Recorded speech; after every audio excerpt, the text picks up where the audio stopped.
বিভিন্ন সময় ক্যাশ বিকাশ এবং তার ব্যাংক অ্যাকাউন্টে 9,50,000 টাকা নেয়। তার ব্যাংক অ্যাকাউন্টে ক্যাশ দেওয়া হয় আরো 5 লাখ টাকা, বিকাশে প্রায় 50,000 টাকা। তো আমি বললাম, দেখো যদি আমার ভুল হয়ে থাকে আমাকে মাফ করে দাও এবং চলো বাড়িতে চলো।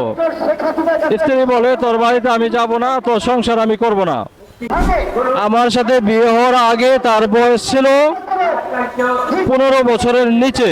15 বছরেই সে বিয়ে, আমি তার 5 নম্বর স্বামী, বিয়ে 5টা করে ফেলছে। বিভিন্ন জায়গায় বিয়ে করবে আর প্রতারণা করে টাকা হাতিয়ে আনবে, এটাই হচ্ছে ওদের মূল উদ্দেশ্য। পরবর্তীতে যখন আমার স্ত্রী বলে গনে দোলাই না খেয়ে যাবি না, তখন আমি শাশুড়িকে বলি ওর পেছনে লোক আছে, ও একা নয়, একা নয়, কারা আছে ওর পেছনে আমি খুঁজে বের করবো। অতঃপর আমার শাশুড়ি আমাকে, শাশুড়ি শ্বশুর মিলে আমাকে মেরে ফেলার হুমকি দেয় এবং বলে মেরে বাড়ির পাশে নর্দমায় লাশ ফেলে দেব।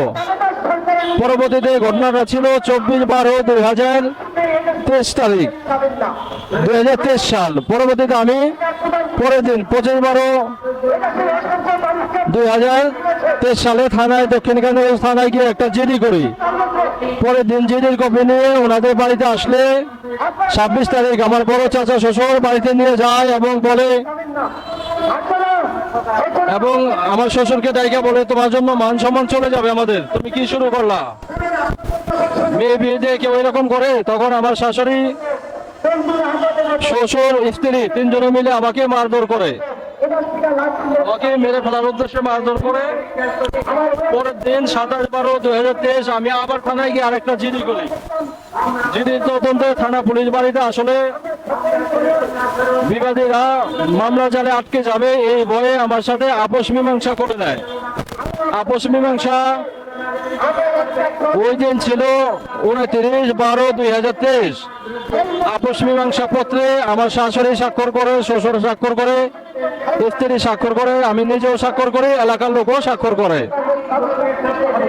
তারপরে আপোষ মীমাংসা করে ওই বাড়িতে আমি 2 রাত থাকি এবং পরে আমার স্ত্রীকে নিয়ে আমার বাড়িতে চলে যাই। স্ত্রী আমার বাড়িতে তারপর থেকে প্রায় 1 মাস ছিল। এই 1 মাসের মধ্যে স্ত্রী আমার বাড়িতে যায়, শ্বশুর বাড়িতে আসে এবং আমার বাড়িতে যায়, যাওয়া আসার উপরে ছিল। এবং আমার স্ত্রীর কাছে কোনো মোবাইল ছিল না, আমার মোবাইল দিয়েই, আমার নিজের মোবাইল থেকেই তার মা বাবার সাথে, তার ফ্যামিলির সাথে যোগাযোগ করতো, কথাবার্তা বলতো। আমার 2টা মোবাইল নাম্বার হচ্ছে 01810087252, অপরটা হচ্ছে 01793135139। এই নম্বরে নিয়মিত যোগাযোগ করতো।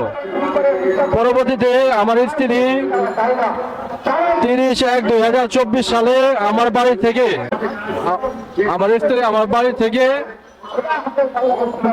সবার অজান্তে নগদ টাকা ও স্বর্ণ অলংকার চুরি করে পালিয়ে যায়। পালিয়ে যাওয়ার পরে আমি চিন্তিত হয়ে যাই, চিন্তায় পড়ে যাই যে স্ত্রী কোথায় যাবে, কোথায় গেল, এখন তো আমাকে ফাঁসাই দেবে, আমি তো ফেঁসে যাব।